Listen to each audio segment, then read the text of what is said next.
এনেকৈ ঘোষণা কৰিব লাগিব বুলি ভবা নাছিলো, তথাপিও বাধ্য কৰিছে আৰু অনুৰোধ ৰাখিছে, গতিকে অনুৰোধক সন্মান জনাইহে কৰিবলৈ প্ৰযত্ন কৰিছো।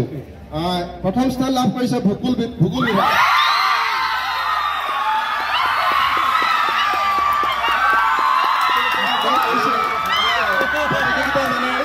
প্ৰতিযোগিতা মানে ভাড়া জিকা, প্ৰতিযোগিতা মানে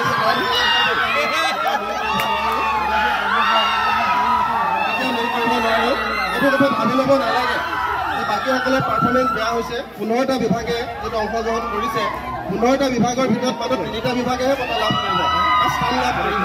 গতিকে বাকী আমি এইটো কথা ক'ব পাৰোঁ যে আটাইখিনি বিভাগৰে ভাল হৈছে, যথেষ্ট উন্নত হৈছে তেওঁলোকৰ পাৰফৰ্মেঞ্চ, তেওঁলোকৰ যিখিনি পাৰদৰ্শিতা আমি পূৰ্ণ ৰূপত তেওঁলোকে তুলি ধৰিবলৈ প্ৰয়াস কৰিছে। মই এবাৰ দ্বিতীয় স্থানলৈ আহিব বিচাৰিছোঁ।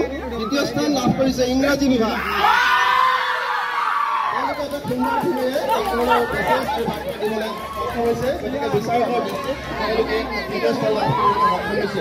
দ্বিতীয় স্থান লাভ কৰিছে উদ্ভিদ বিভাগ। তেওঁলোকৰ থিমটো আছিলে প্লাষ্টিক কেনেকৈ মানে ব্যৱহাৰ কৰিব নালাগে, প্লাষ্টিক প্ৰয়োজন